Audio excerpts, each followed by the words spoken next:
क्या आप कल्पना कर सकते हैं कि भारत में कोई भारत की प्रधानमंत्री को कहे, ए स्वीटी मैं हमेशा तैयार हूं, या पाकिस्तान के राष्ट्रपति से कह दे कि तूने मेरी बाइक के पैसे नहीं चुराए दिए थे, तेरा आधा देश हमने ले लिया।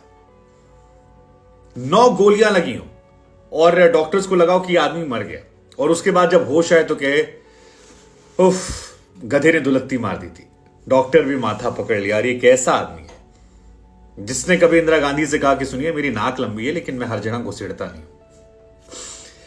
इंडिया में बहुत सारे आर्मी ऑफिसर्स ऐसे रहे जिनकी कहानियां बहुत इंस्पिरेशनल रही हैं, लेकिन भारत के पहले फील्ड मार्शल सैम मानेकशॉ साहब, जिनकी जिंदगी पर एक फिल्म भी आ रही है, उनकी जिंदगी जो है वो किस्से कहानियों से भरपूर रही है। और ऐसी ऐसी कहानियां हैं जिसे सुनकर आप हैरान हो जाएंगे, चाहे उनके 9 गोलियां लगने की कहानी हो, या फिर एक बड़े मिनिस्टर से कहना कि sir with all due respect आप हमारे इसमें नाक मत अड़ाइए, हम आपके उसमें नाक नहीं अड़ाएंगे। इंदिरा गांधी से कहना ए स्वीटी, या फिर अमेरिका के सेना अध्यक्ष की वॉशरूम में फोटो क्लिक करना, मतलब तमाम ऐसी कहानियां।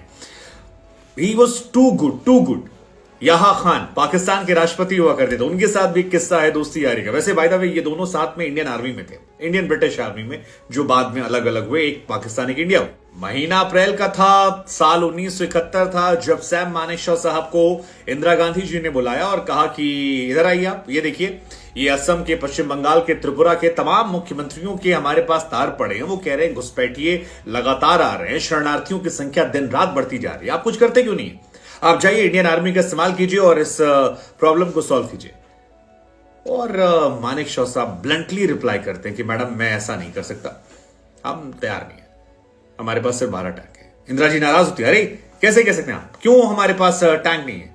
और उनकी आंखों में आंखें डाल के कहते हैं मैडम आप वित्त मंत्री भी हैं प्राइम मिनिस्टर होने के साथ साथ, ये तो आप बताइए कि आपके पास पैसे क्यों नहीं है और हमारे पास 12 टैंक क्यों है? हमें टाइम दीजिए। अगर आप हमें टाइम देंगी तो फिर 100% सक्सेस फॉर्मूले के साथ हम आएंगे, और ऐसा आएंगे कि फिर पाकिस्तान को वो जवाब देंगे जो वो भी याद रखेंगे।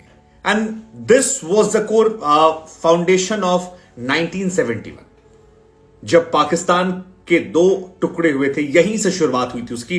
वो बढ़ती शरणार्थियों की संख्या, इंदिरा गांधी की सैम मानेकशॉ से बात, और उसके बाद जो इतिहास रचा गया 1971 में, कैसे पाकिस्तान के 2 हिस्से हो गए, 90,000 सैनिक जो हैं वो अनकंडीशनल सरेंडर करते हैं। और इन सारी कहानियों के पीछे सैम मानेकशॉ की कहानी है, जिसके बारे में जानना चाहिए। इसके लेकर फिल्म भी आ रही है, हमें लगा कुछ किस्से कहानी हम भी आपको सुना देते हैं। सैम मानेकशॉ एक जिंदा दिल इंसान थे, और उनकी जिंदा दिली कहानी अगर आपको जाननी है तो आपको वो किस्सा सुनना पड़ेगा जो 1942 में हुआ। 1942 में जापान में जापानी सेना जो है वो बर्मा में आगे बढ़ रही थी, और वहां पर सैम मानेकशॉ साहब को एक कमांडर बनाकर भेजा गया। 22 ऑफ फेब को वहां जाते हैं, जापानियों की तरफ से गोलीबारी होती है और सैम मानेकशॉ के शरीर में 9 गोलियां दाग दी जाती है।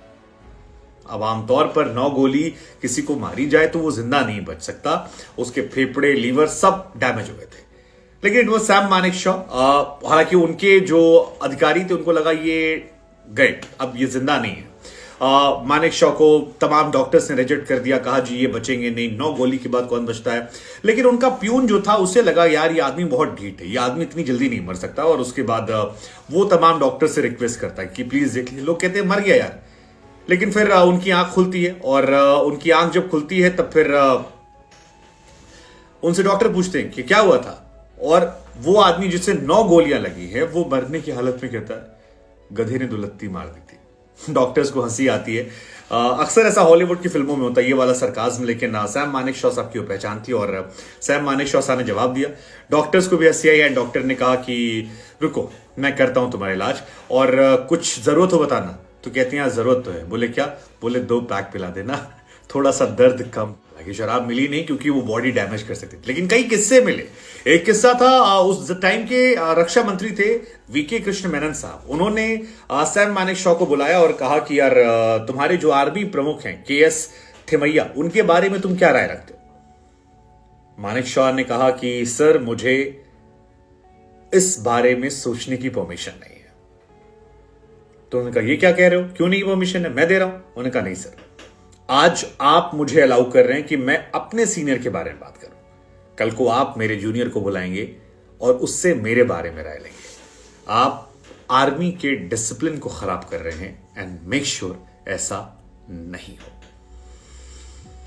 एक ऐसा वक्त जब लोग दुनिया भर में पॉलिटिशियन से डरते हैं, सैम मानेकशॉ का यह जवाब रक्षा मंत्री को बहुत लाजवाब था। सैम मानेकशॉ से एक बार इंदिरा गांधी ने भी कहा था 1969 के बाद, जब पाकिस्तान के बंटवारे का टाइम था, उस टाइम इंडियन आर्मी काफी स्ट्रांग हो रही थी और सैम मानेकशॉ को लेकर ये खबरें काफी वायरल हो रही थी कि शायद इंडियन आर्मी भी जो है वो पाकिस्तान की तरह सत्ता परिवर्तन कर दे और इंदिरा गांधी को हटाकर वो कब्जा कर ले।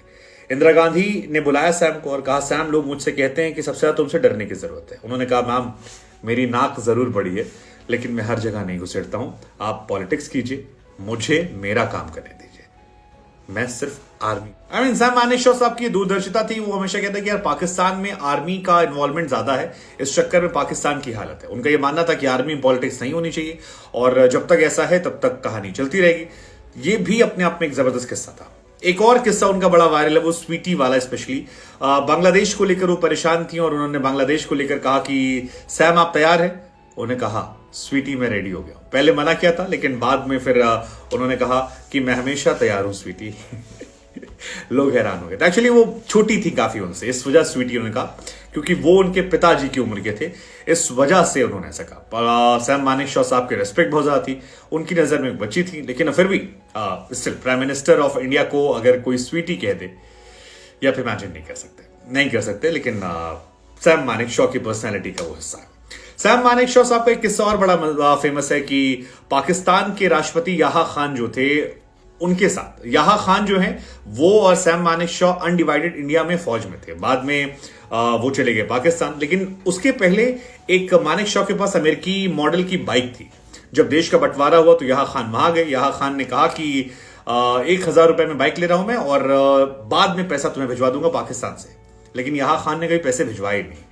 अब मानेकशॉ ने जब 90,000 सैनिकों का वो पूरा रहा मामला, 71 में बांग्लादेश बना, तो उनकी तरफ से स्टेटमेंट दिया गया कि एक बाइक के बदले हमने, और ये उनकी पर्सनैलिटी का हिस्सा है। वो हमारे बीच नहीं है लेकिन उनके किस्से कहानियां लोगों को जानना जरूरी है और मुझे लगा कि कहानियां आपको सुनाए ताकि आप भी उस ग्रेट पर्सनैलिटी को नमन कर सकें। बहुत सारे और भी किस्से हैं उनके, अपनी स्टाइल उनका रहा है, लेकिन सैम मानेकशॉ साहब, we need more people like you. Thank you sir.